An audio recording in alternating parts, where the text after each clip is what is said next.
Our mission? Historical research. Captain, I'm getting something.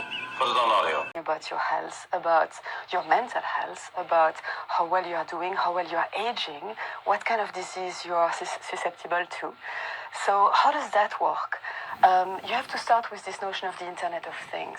The fact that most of our devices, from our watch, from our phone, from our coffee maker, are actually plugged into a wider network where AI, as a form of computation, can analyze all of those data. I ask anybody watching this video to go ahead and research something called the Internet of Bodies. It is a reality in which the globalist technocrats bringing about this metaverse, this digital reality, are trying to actually create. It is part of a document released by the World Economic Forum titled Shaping the Future of the Internet of Bodies, New Challenges of Technology Governance. Through wearable technology or technology actually ingested or inside of your bodies, they're going to be able to track all the necessary data about your health and your state of being, whether that is mental health or physical health. That data will be stored, will be harvested, and will be sold. It is ultimately a plan to connect our bodies to the blockchain. To know more about the future they are building, read this document and share it around. Optimize those data and get you some answers. Now imagine that you add to those networks devices that are health devices, that are extremely private. Implants inside and outside our bodies, pacemakers, Fitbit watch, whatever that we could use to sequence the genomes of microbes in the metro, in the New York metro, in the airport, that we could use to analyze the content of our, of our perspiration, of all of the different bodily fluids we have. That means that in the future, potentially states, nation states, potentially rising tech platforms, very powerful tech platforms, will have access to our most intimate data, what define us and what shape our lives, our future, our aging process. Just remembering in the Internet of Things, we're things too.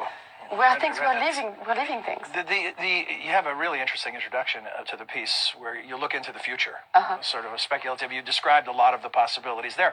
It has a bit of an Orwellian twinge to it. Well, talk about that. And are the trend lines heading there, or is this just a cautionary tale? No, they could be. So I'm a bit of a futurist. I think foresight and storytelling are the most powerful tools for people to understand what we are facing and how to reclaim our futures. And we will have a challenge in the coming decades that will be, how do we reclaim our futures? How do we make sure that AI, which is a human-made technology, can be shaped to our values? And I call on everybody to start being interested in this idea, because we will have to do due diligence here.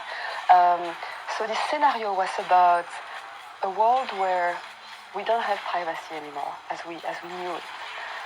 So privacy is a notion that my grandmother, has a kind of a perspective on. All of that would be cancelled.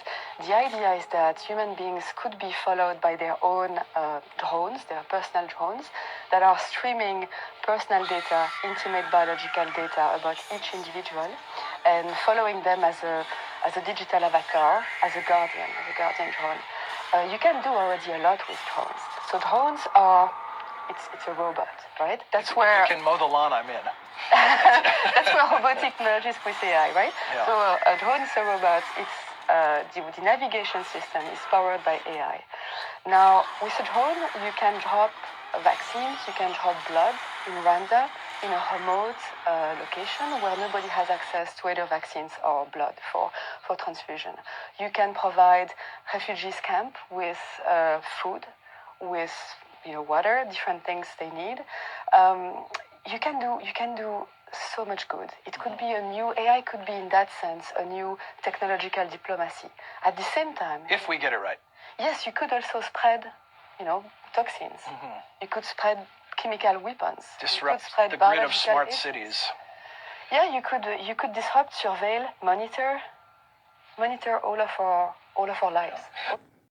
In the last last decade, platforms have become more immersive. Desktops to laptops to phones, but it doesn't stop there. The metaverse is to be the successor to the mobile internet. The goal is to make the user feel present, like we are right there in the moment no matter how far we are. This allows us to unlock new experiences in every aspect of our life. Gaming, to be furthered through hologram. Fitness, work out in new worlds, new sports, and make it more fun. Work, make remote feel like you're in the office or beach wherever you like. Learning, experience any time, place, or feel in the moment. Metaverse will change how creators work through new business models and commerce. But this whole thing does not exist. Building tools for a metaverse, not the metaverse. It's not a product, it's a time. Confusing, yeah, because everyone has this idea of a metaverse wrong. Something earlier in the week, because of my actions, the actions my administration has taken, in partnership with business, with private business and labor, retailers and grocery stores, freight movers and railroads, these shelves are going to be